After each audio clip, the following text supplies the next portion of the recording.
Level 1, the candidate. The water is 40 degrees and you have been in it for 11 minutes. They call it surf torture. You call it the moment you find out who you actually are. Around you, men are quitting. Not weak men. Strong men. Men who ran marathons and lifted heavy things and believed that wanting it badly enough was the same as being built for it. They are wrong. You stay in the water. Selection lasts 3 weeks. You sleep 4 hours on good nights. You carry a 65-pound ruck over terrain that has no name on any civilian map. Your instructors do not encourage you. They are not here to build you up. They are here to locate the floor of what you can tolerate and then push you through it. The rules are simple and unspoken.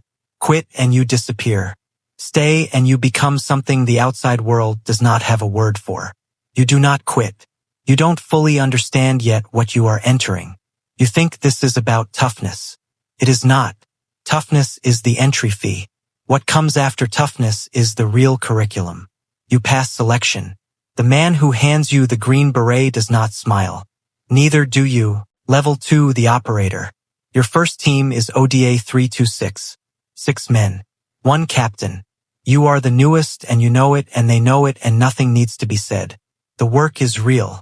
Afghanistan, then Mali, then a country whose name does not appear in your deployment papers.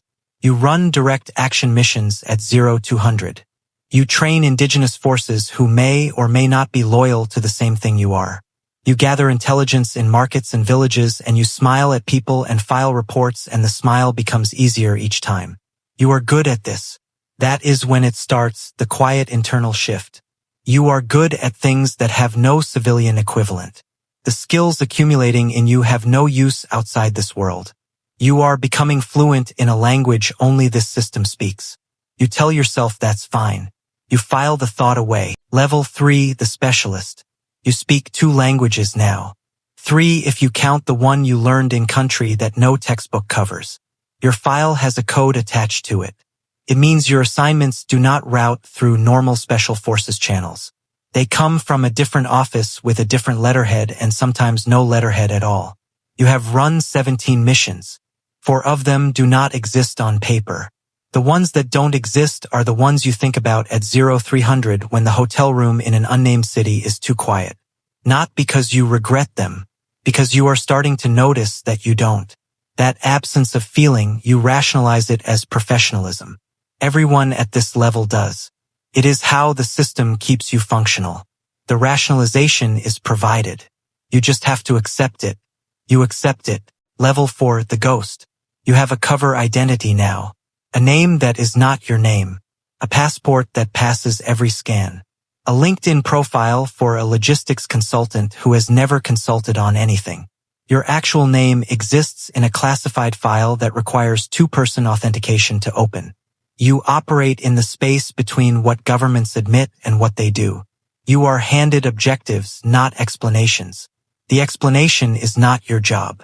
Completion is your job. You are good at your job. The moral architecture you built in level 1, the framework of justified action, lawful orders, necessary force is still present. But it has been renovated quietly over time. Walls moved. Ceilings raised. You did not do this consciously. The system did it for you, 1 mission at a time, each one a degree or 2 past the last. You look in the mirror in a Nairobi safe house bathroom and the face looking back is competent and calm and slightly unfamiliar.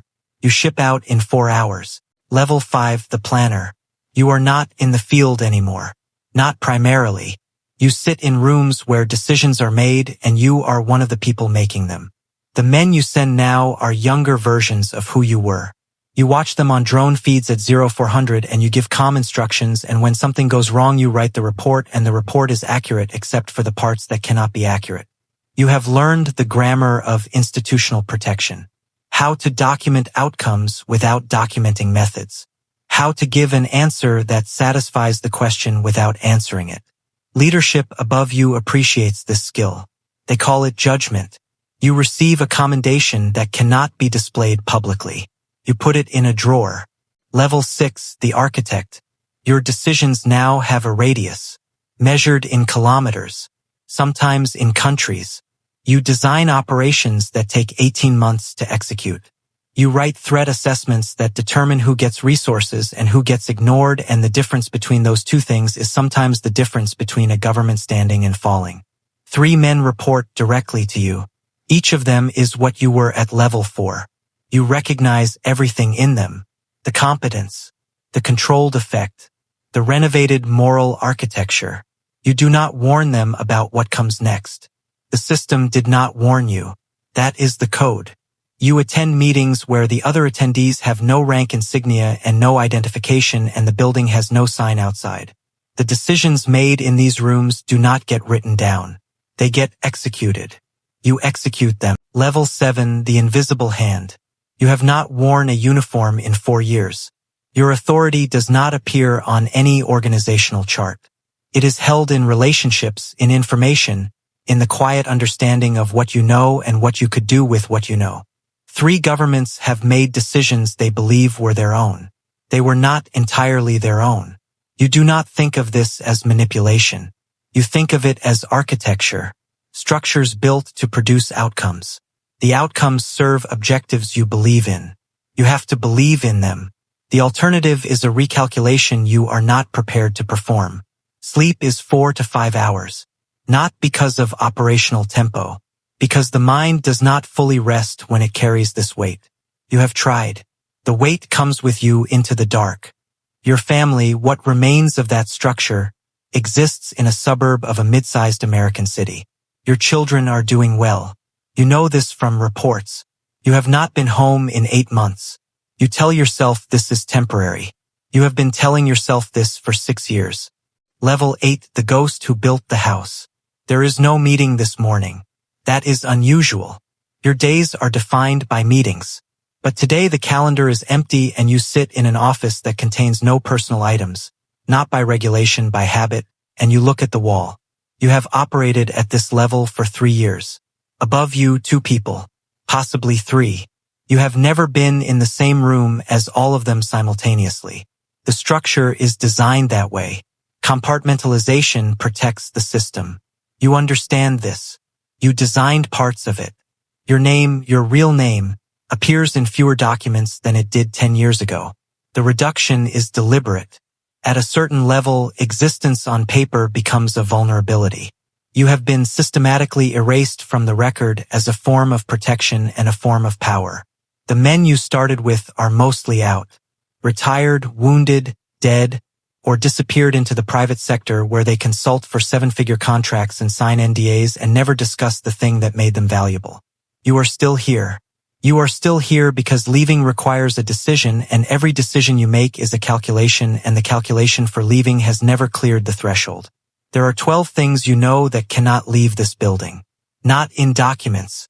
In your memory only. The kind of knowledge that changes the shape of the world you move through because you can see the load-bearing structures behind the visible surface of events. This knowledge does not feel like power today. It feels like ballast. You close the empty calendar. You open a file. You begin.